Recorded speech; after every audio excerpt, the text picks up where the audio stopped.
আসসালামু আলাইকুম এভরিওয়ান। আশা করি আপনারা সবাই অনেক ভালো আছেন। আমরাও আলহামদুলিল্লাহ ভালো আছি। কানাডা থেকে আসার পরে সেদিন ফার্স্ট আমি আমার ব্যাকইয়ার্ডে চলে গিয়েছিলাম টমেটো গাছগুলো দেখার জন্য। আর টমেটো গাছ ছাড়া এই সামারে আসলে আমরা কিছুই গাছ লাগাইনি।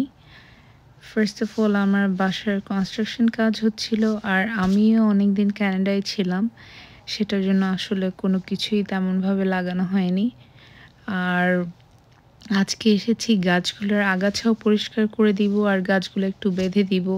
তারপর অনেক টমেটো হয়েছে, সেগুলোও গাছ থেকে পারবো। আমার ফ্রেন্ডস অ্যান্ড নেইবারদেরকে দিতে হবে, সেটার জন্য পারবো। আর আমার ছেলের তো টমেটো অনেক পছন্দ, ও গাছ থেকে নিয়ে ও হাঁটে, দৌড় দেয় আর নিয়ে খাবে, জাস্ট লাইক অ্যাপল। সো আমার মেয়ে আমাকে ভিডিও করতে হেল্প করছে, আমি টমেটো ছিঁড়ছি।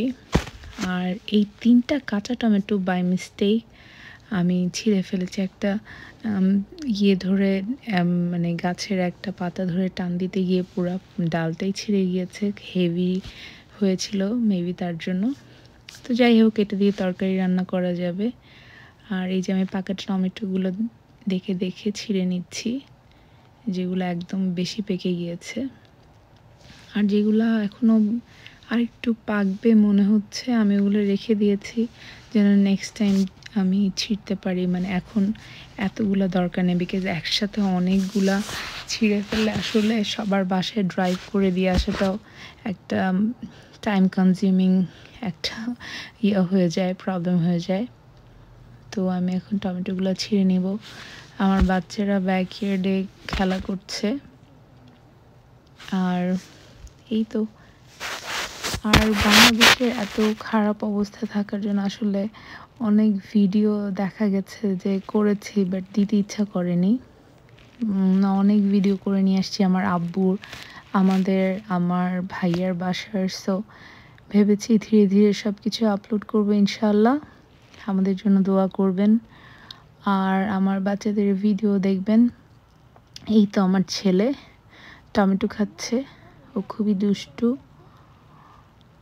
আর ও টমেটো খুবই লাইক করে, ও জানে কোনটা ছিঁড়তে হবে। যেটা রেড কালার সেটা ছিঁড়ে যেটা পড়ে গিয়েছে সেটা উঠানোর সে ট্রাই করছে। আমি মানা করছি যে এটা ময়লা।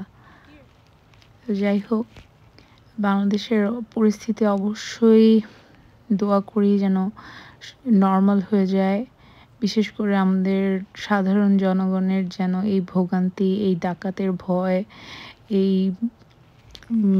রাজনৈতিক প্রবলেম, এগুলার থেকে বের হয়ে আমরা মানে কোনো দল বিশেষভাবে আমরা চিন্তা না করে, আমরা যদি চিন্তা করি যে জনগণের ভালো হবে কিভাবে, শুধু আমরা যদি দল ভেবেই বসে থাকি যে ইয়াস আমি বিএনপি করি, আমি আওয়ামী লীগ করি, আমি জামাত ইসলাম করি, ওকে শুধু আমরা তাদেরকেই ভালোবাসবো বা তাদেরকেই আমরা হেল্প করবো, তাদেরকেই প্রোটেস্ট করবো, ইটস নট লাইক দ্যাট।